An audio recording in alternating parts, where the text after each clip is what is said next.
The rich get richer, the poor get poorer, and the middle class always struggle in debt. Have you wondered why this happened? The reason for this is the concept of money should be taught at the home, not in the school. In middle class families, children are taught to study hard and get good grades in the school, obtain a degree so that they can get a good job to earn their living. They are never taught how to handle money. As a result, they end up with poor financial skills and mindset. They struggle financially all their lives and finally end up in debts. Debts are stressful. They limit the person to enjoy the life. Debts make huge impact on work, health, and relationship. Everybody wants to pay their loan or get rid of debt, but doesn't really know the actionable steps. There are numerous ways to pay the debt, but in this video, I will break down the process into 5 steps. If you need more ways, let me know in the comment section or DM me. Hi, my name is Prabjot, and in 2021, my mission is to help 1,000 people to get financial freedom. So turn on your notification not to miss the video. I was born in middle class family, and the same principle of money was taught to me. I read a poem by Robert Frost in my 10th grade. That poem has literally made all the difference in shaping the rest of my life. It has taught me one of the best lessons I have learned in my life. I will share those lines in the end, so stick around till the end. So come on, let's destroy that debt obstructing you to get financial freedom. First of all, what is debt?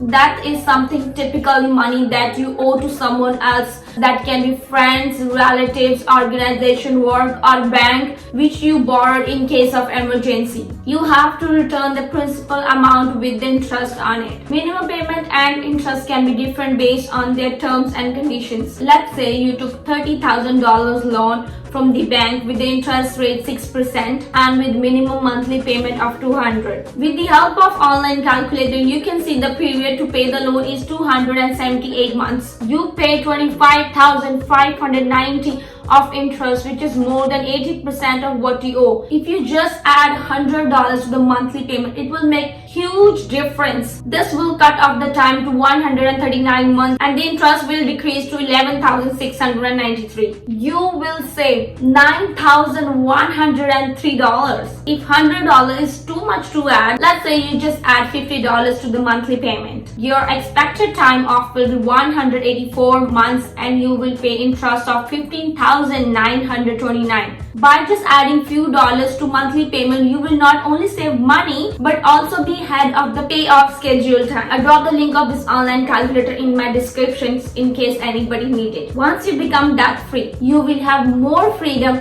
to make choices based on your interest, not on the basis of money. What if I say that there are some good debt too? Will you believe me? Well, probably not. But you are not wrong. Debts are horrible. But there are some good debts as well. For example, you all use credit card. Basically, you are using the bank's money. And for that, they charge you 19.99% on purchases. It's a kind of debt that you have to pay the money back to the bank within a time frame. And fail to do so can result in the interest charges. It is good that in my opinion, because credit loan will help you to build credit history and improves your credit score, which will be of great benefit in the future. Second criteria to classify if it's good debt or a bad debt is that if the underlying asset is increasing in value, like house, business, then it can be considered as good debt. Basically, there are 2 methods to pay off your loan. That avalanche method and snowball method. I have already shared the details of both the methods in my previous video. Here is the link of the video. If you have any question, feel free to DM me or comment down below. I will be more than happy to answer you all. So now I have explained you what is debt,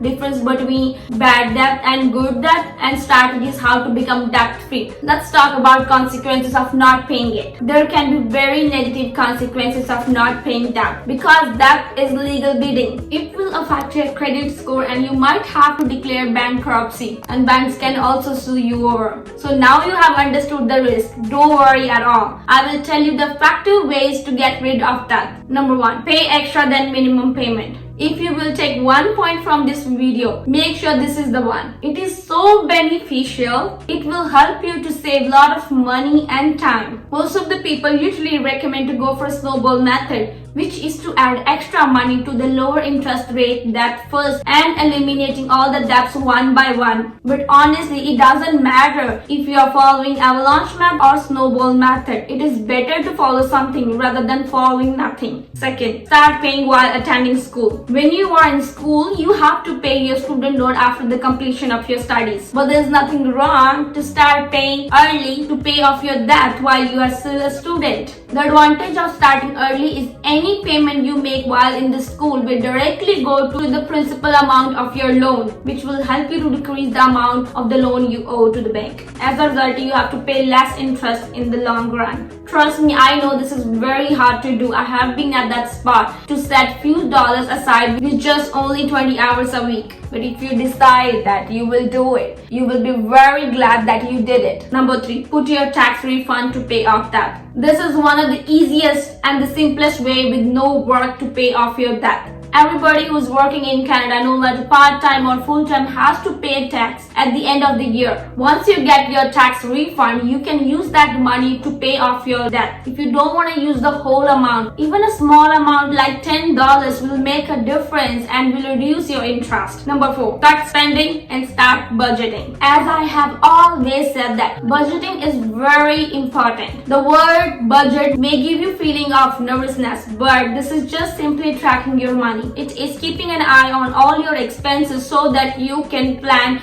your financial expenditures accordingly. If you do budgeting, you might realize that you are spending too much on fast food. Cutting those expenses and diverting that money towards your loan will be very helpful. Number 5, debt consolidation. Debt consolidation means taking one loan with less interest and minimum payment to pay all your other liabilities. It is considered as very smart move. I know for sure that making multiple payments can be very stressful, but debt consolidation can be one of the way to relieve the stress by just making one single payment. Most people apply for this through the bank, credit union. Take your pen and notes. This is very important point to note. You need to have good credit score and payment history to be eligible for consolidated debts in order to receive competitive interest rate. There are two types of debt consolidation: secured and unsecured. As the name suggests, secured is backed up by borrowers, one of the asset like house or a car. Unsecured is when they are not backed up by assets. The federal government provides different consolidation options for the students. A coin has two sides. Same way, that consolidation has pros and cons. The pros will be lower monthly payment, repayment terms can be flexible, you will have fewer monthly payment to make, and the cons will be there is good chance you will pay more in the long run, any existing grace period will go away, you may lose a federal loan advantage. Last but not the least, I want to tell you the lines from the poem The Road Not Taken by Robert Frost. Two roads diverged in the yellow wood. Sorry, I couldn't take the both, being the one traveler long I stood and looked down as far as possible. Two roads diverged in the wood, and I took the one which was the less traveled by, and that has made all the difference. Thank you for watching.